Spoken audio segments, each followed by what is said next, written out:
Agora vamos avançar aqui com o filme brasileiro, Retratos Fantasmas, né, que se candidatou a ser indicado ao Oscar de melhor filme estrangeiro, não conseguiu entrar na indicação. Esse filme vale a pena, é sensacional. Esse filme aqui é do Kleber Mendonça Filho, que é do Aquários, O Som ao Redor, que, aliás, vai ter muitas referências desses filmes anteriores dele aqui nesse filme, que é um documentário, no fundo, né? É claro que, a princípio, pode ser muito autoindulgente, porque fala da juventude dele, da sua experiência nos cinemas antigos lá de Recife. Ele evita cair nessa armadilha da autoindulgência, porque ele é um narrador, né? Ele narra em off aqui, muito bem-humorado e muitas vezes tira sarro de si próprio. Então ele consegue um autodistanciamento irônico, evitando cair nos clichês de cinéfilo, de uma autopiedade ou coisa parecida. Então, vale a pena, né? Também outra coisa, eu estava... Retratos Fantasmas, mais um filme sobre cinéfilos, a nostalgia, cinemas em ruínas, o que era o cinema antes, acabou tudo, uma coisa muito autoindulgente, mas não. O Kleber Mendonça Filho evita muito bem. Tem uma coisa mais aqui por trás, uma coisa que eu vou querer discutir com vocês aqui na live, que é o fascínio pelas ruínas. A grande questão são as memórias em ruínas. Então, ele vai levantar as memórias de Recife através das ruínas dos cinemas ali do centro de Recife, deteriorado. Ele vai relatando lá como o dinheiro fugiu, saiu do centro, foi para a zona sul de Recife, então ficou... A gente conhece essa história, né? Uma zona deteriorada. E os cinemas se deterioraram junto. Grandes cinemas como o Arte Palácio, entre outros. Tem uma questão do fascínio das ruínas, é uma coisa que sempre me chamou a atenção. A modernidade tem uma questão do fascínio pelas ruínas, somos fascinados por ruínas. Tá? Se você olha a história das ruínas, tá? Aqui começa, se você fizer um levantamento, na verdade, esse fascínio pelas ruínas surge a partir da arqueologia moderna no século XVIII, quando surge a arqueologia científica, com eruditos, cientistas, a utilização de metodologia científica, passa a ser um estudo disciplinar como ciência. Então, a partir desse momento, as ruínas elas se tornam o tema favorito da sensibilidade artística moderna. Tanto é que muitos artistas ilustradores vão se integrar às investigações de campo de arqueólogos, tá? Para desenhar essas ruínas. Tá?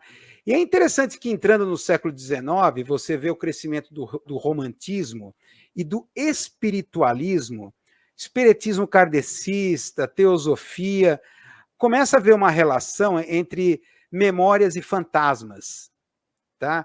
Então, espiritualistas e esotéricos começaram a acreditar que os próprios ambientes em que vivemos nos transmitem energias. Ou seja, cimento, tijolos, madeiras e outros materiais absorveriam essas vibrações que emanamos e eles passam a irradiar essas ondas de energia etérica, razão pela qual surgem fantasmas. Tá? Então, mágoas, ressentimento, dor, ódio, mas ao mesmo tempo alegria, entusiasmo, amor, paixão, tudo isso reverbera em ambientes. Então, a associação das ruínas com fantasmas e memória. Isso vem muito com o romantismo, com o conto gótico, no século XIX. E é claro que, entrando no século XX, XIX para o XX, descobre-se que a própria modernidade está criando suas ruínas. Ruínas não é só coisas antigas, onde tem memórias e fantasmas. A própria modernidade está criando suas próprias ruínas.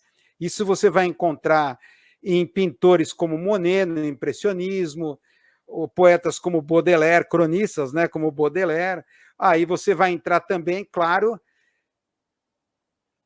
Walter Benjamin, na sua célebre obra Passagens, né, onde descreve a experiência das ruas de Paris como a modernidade ela tá transformando tudo que aquilo que era sólido, tudo aquilo que era sólido está desaparecendo no ar na modernidade. Os pintores impressionistas, Baudelaire e muitos outros cronistas, né, da vida moderna vão mostrar isso. E Walter Benjamin sistematiza fenomenologicamente em As Passagens a questão do flaneiro, a estética do choque. Não iria demorar muito por esse fascínio das ruínas entrarem no campo da política. Aí vem o Albert Speer, arquiteto de Hitler, vocês devem conhecer, e o seu Princípio das Ruínas, que é muito interessante. O Albert Speer, vocês estão vendo essa foto da Nova Berlim, projetada por Albert Speer. Na verdade, o Albert Speer, com o Princípio das Ruínas, ele imaginava essas obras em ruínas. Então, eram obras tão absurdas, estranhas, distintas, porque ele imaginava essas obras destruídas. Por isso que há muitas hipóteses que, na verdade, que Hitler queria perder a guerra. Na verdade, todo o seu irracionalismo bélico, estratégico militar, muitos diziam que as suas estratégias militares eram comandadas por grupos de esotéricos, astrólogos e tudo mais, ligado ao oculto, essa coisa toda, mas parece que, na verdade, ele queria que a sua derrota inspirasse e motivasse, como ele conseguiu, gerações futuras. E nesse papel estava o Albert Speer. Ele imaginava essas grandes obras em ruínas, ele desenhava essas obras depois em ruínas, como elas ficariam. Tá? Então, a ideia era o seguinte: projetos de construção de edifícios monumentais predestinados à destruição. Então, isso criaria ruínas peculiares, pitorescas, tão peculiares e pitorescas que inspirariam as gerações futuras. Nossa, que coisa louca! O que foi o Terceiro Reich? E parece que ele conseguiu isso. Né?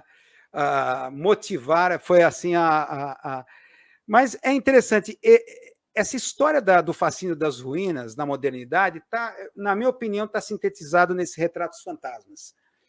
Tá? Nesses três aspectos que eu estou colocando aqui, o Kleber Mendonça ele conseguiu. O filme é dividido em três partes. A primeira parte é o apartamento dele, num bairro em Recife.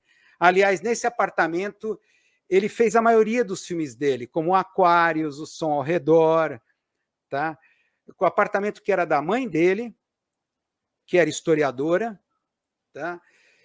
E como ele vai refletir, né, essa questão do espaço e a vida da sua própria mãe, como as reformas, sucessivas reformas, expressavam os períodos da vida da própria mãe, principalmente quando ela ficou com câncer, tá? E foi no momento da cirurgia, né, da operação mais invasiva nela, foi justamente a reforma também mais radical que foi feita no apartamento. Tá? A mãe acabou morrendo, ele acabou morrendo, Kleber Mendonça Filho, e ali ele fez uma série de filmes, e ali ele tirou uma foto louquíssima, aliás, aliás, ficou razão pela qual o nome do filme Retratos Fantasmas. Numa das diversas fotos tiradas ali dentro do apartamento, surgiu um espectro fantasmagórico. É mostrado no filme. Muitos começaram a falar, não, isso aí é mediunidade, você é médium. Falaram, claro que o Kleber Mendonça não levou isso a sério, tal, mas você olha, você vai ver o filme, né? Você olha, aquilo não é mera, como é que se fala? Tem um nome disso, que você vê uma imagem, você como é que é o nome? Pareidolia, se não me engano, é isso, né? É um fenômeno psicológico, de identificação ilusória das imagens, pareidolia, né? Então você olha lá para Marte, vê a face, vê pirâmide em Marte, você vê o Egito inteiro em Marte, na área lá de Sidônia, né? Tal, você vê o Egito inteiro lá, pareidolia, tá? A mesma coisa, aqui é assustadora a foto, daí que veio. Então tem essa questão das ruínas, ele vai descrevendo como as ruínas da casa ao lado do condomínio em que ele mora, ou morava, começa a interferir, tá? O domínio dos gatos, cupins, né? Os gatos começam a ocupar uma casa, um sobrado do lado, com piscina e tal. E aí tem que construir grades, arame farpado, para evitar que os gatos invadam, mas aí invade os cupins. E ele vai descrevendo isso. O Kleber Mendonça, ele tem um apreço, a relação das pessoas com o espaço é visível em filmes anteriores dele, né? Como Aquários, O Som ao Redor. O Som ao Redor, por exemplo, era a questão do bairro, né? O Aquários é sobre um edifício. E também Bacurau, que é outro filme dele, era sobre um vilarejo. Então, é sempre essa relação das pessoas com o espaço. Só que aqui em Retratos Fantasmas, ele vai tomar o espaço em si mesmo. Tá? Como o espaço reflete a história, mais que as pessoas, reflete a própria história. E aí ele já está entrando no campo aí de como a modernidade cria as suas próprias ruínas. Tá? Aí entra a segunda parte do filme dele, que são as ruínas dos cinemas do centro, que é mais interessante, quando o filme começa a ficar mais interessante, as ruínas dos cinemas do centro já deteriorado aqui do Recife. Aqui estão alguns fotogramas, e ele vai descrevendo as memórias dele, os filmes que ele assistiu, mas aí vai entrar um momento mais interessante, é quando ele vai falar do cinema Arte Palácio. Ele coloca da concorrência entre os cinemas, tal. Mas aí, quando ele vai falar do cinema Arte Palácio, vamos até mostrar aqui o Arte Palácio. Está aqui ele em ruínas, deteriorado, tal. Na verdade, ele deveria se chamar Cinema UFA, Cine UFA Palácio. UFA, que era a Universum Film AG. O que era a UFA? Era a Hollywood da Alemanha. Eram os estúdios, né, que acabaram com a ascensão do nazismo, sendo administrados pelo Ministério da Propaganda de Goebbels, e transformou a UFA numa máquina de propaganda nazista. E essa máquina de propaganda nazista, aí que entra essa questão da Albert Speer, e essa questão do princípio das ruínas. Um dos projetos ousados da propaganda nazi era a América do Sul. A América do Sul deveria ser um dos focos para a divulgação da propaganda nazista. Então, pelas estratégias nazistas, colocaram Recife e São Paulo como os grandes centros estratégicos para essa ação e a construção de cinemas, tá? Os chamados Cines UFA Palácio. Tá? Foi feito aqui em São Paulo e lá em Recife, isso que vocês estão vendo.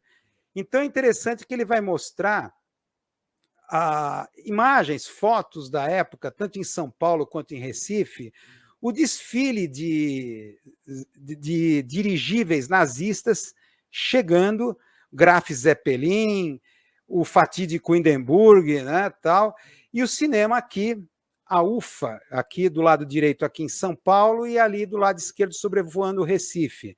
Tá? Então está ali aqui o Arte Palácio em São Paulo, ali com o logo da UFA, que virou ali naquele momento uma máquina de propaganda nazista. O que é Hollywood hoje para os Estados Unidos? Tá? O fato é que arquitetonicamente,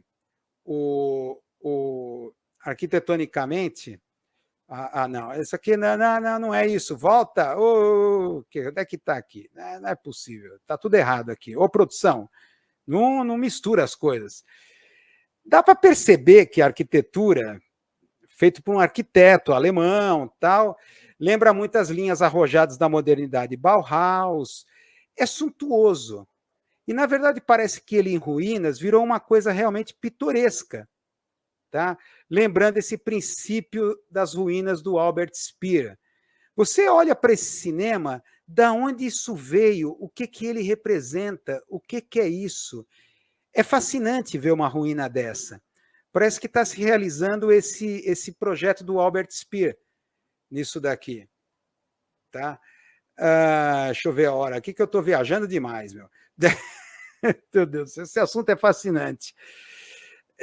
Mas é interessante que ele vai colocar isso. É claro que com o primeiro gerente era um alemão chamado Gunther, claro, dentro do projeto aqui. Claro que eles perderam a Segunda Guerra Mundial, o governo nazista foi derrotado, e de repente Hollywood passou a dominar e começa a assumir o mesmo papel da UFA alemã.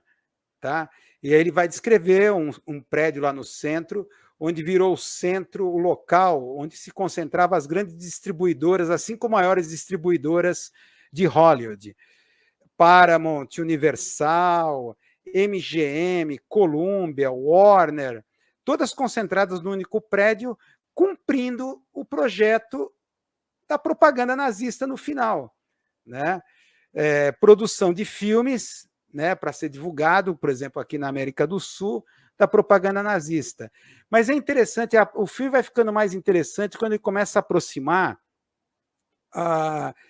dos cinemas com a igreja. Claro que ele entra o fascínio pelo cinema, essas grandes salas de projeção, lembrando muito a tese aqui, aí vamos entrar aqui, do Máximo Canevati, Antropologia do Cinema. A sala de projeção, esses cinemas antigos, como o ritual da missa secularizado, tá? Como a repetição do ritual da missa secularizada. É uma tese do Máximo Canevati nesse livro Antropologia do Cinema, aqui da editora Brasiliense, né, desse italiano Máximo Canevati, tá? Que ele defendia o seguinte, que arquitetonicamente é muito parecido com a própria igreja. Então, em vez de você ter ali a parte onde o padre fica, tal, as estátuas, você tem a tela, as imagens. No final, tanto a Igreja Católica quanto o cinema explora o fascínio, a sedução pelas imagens. Né? Você não tem os vitrais, as estátuas, mas você tem a tela. Né? Assim como as pessoas sentadas na chamada cena italiana, né? Então representando também arquitetonicamente a divisão entre o sagrado e o profano e tudo mais. A própria arquitetura, né, segundo plateia, galerias, corredores no meio. Então, e é interessante que aí ele vai entrar na terceira parte, é quando esses cinemas começam a se transformar em igrejas evangélicas, neopentecostais. Tá? E, é claro, vem um insight aqui no final do filme, né, que ele fala que isso reflete uma transformação sociológica aqui no Brasil, tá? Que está ocorrendo, em que, no qual os evangélicos, né, os neopentecostais, estão ocupando os espaços que eram católicos.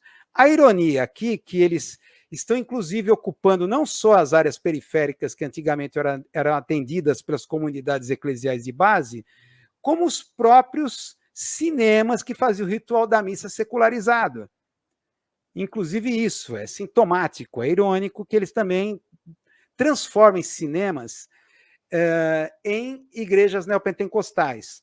Só que aí já não tem mais o ecumenismo, né, cristão, né? Você tem a teologia da prosperidade. Ironicamente, num local tão deteriorado como o centro de Recife. Falar de prosperidade no meio da decadência. É muito bom, é sensacional esse filme, vale a pena, Retratos Falados, Retratos Fantasmas, Retratos Fantasmas. Tá em, não sei qual plataforma que tá, não sei se está no Netflix, está numa dessas plataformas, ou Amazon, mas Netflix está esse sensacional associado